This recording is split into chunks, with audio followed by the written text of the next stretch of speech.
জিতেছি জিতেছি জিতে গেছি রে, হারিনি আমরা, জিতে গেছি রে। হ্যাঁ বন্ধুরা, চ্যাম্পিয়ন্সদের চ্যাম্পিয়ন্স, রাজার রাজা, ক্রিকেটের সর্বকালের সেরা টিম ইন্ডিয়া। কি অসাধারণ খেলা আজ দেখলাম ভাই, সত্যি দারুণ অ্যামেজিং ম্যাচ, সত্যি হাই ভোল্টেজ টান টান উত্তেজনাপূর্ণ ম্যাচ হলো আজকে এই champions trophy final. 10 over 15 over ছাড়া ছাড়া ম্যাচ, একবার নিউজিল্যান্ডের পক্ষে আর একবার ভারতের পক্ষে। সত্যি এটাকেই বলে চ্যাম্পিয়ন্স ফাইনাল, চ্যাম্পিয়ন্স ট্রফির ফাইনাল। গোটা টিম ইন্ডিয়ার প্রতিটা প্লেয়ারকে এবং কোচিং স্টাফ, কোচ এবং ম্যানেজমেন্টকে সকলকে অসংখ্য ধন্যবাদ। এইরকম একটা টুর্নামেন্ট, এত সুন্দর একটা টিম বানিয়ে ভারতকে যেভাবে চ্যাম্পিয়ন্স করলো, সত্যি একটা দারুণ একটা অনুভূতি হচ্ছে। আজকের ফাইনাল ম্যাচে সকলে তাদের 100% দেওয়ার চেষ্টা করছে এবং সফলও হয়েছে।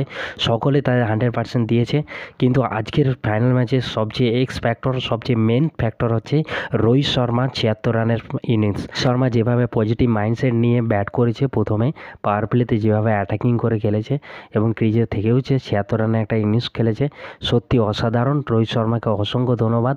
সত্যি একে বলে leading from the front. First ইনিংসে নিউজিল্যান্ড যখন ব্যাট করছিল তখন কিন্তু স্পিনাররা টান পাচ্ছিল না, তবু কিন্তু ভারতের স্পিনাররা তাদের নিজের ক্ষমতা দিয়ে কিন্তু স্পিনার উইকেট তুলে নিয়েছে নিউজিল্যান্ডের।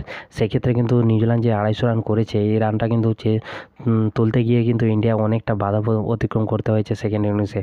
প্রথমে রোহিত শর্মা ভালো স্টার্ট করলেও কিন্তু তারপরে কিন্তু আমরা দেখেছি 20 ওভারের পর থেকে কিন্তু বল টান করছিল, প্রায় 3 থেকে 4 ডিগ্রির কাছাকাছি স্পিনাররা টান পাচ্ছিল, নিউজিল্যান্ডের স্পিনাররা। শুভমান গিল আর বিরাট কোহলি আউট হয়ে যাওয়ার পর থেকে নিউজিল্যান্ডের স্পিনাররা যেভাবে জাঁকিয়ে ধরেছিল ইন্ডিয়ার ব্যাটসম্যানদেরকে, সেক্ষেত্রে কিন্তু টান পাচ্ছিল নিউজিল্যান্ডের স্পিনাররা।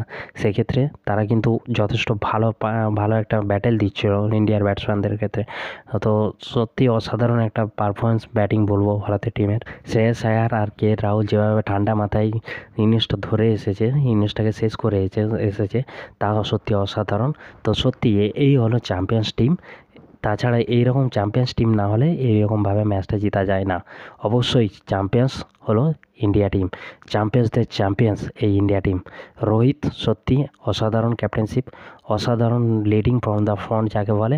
সত্যি রোহিতকে দেখে খুব ভালো লাগলো। তো কনগ্রাচুলেশন টিম ইন্ডিয়া।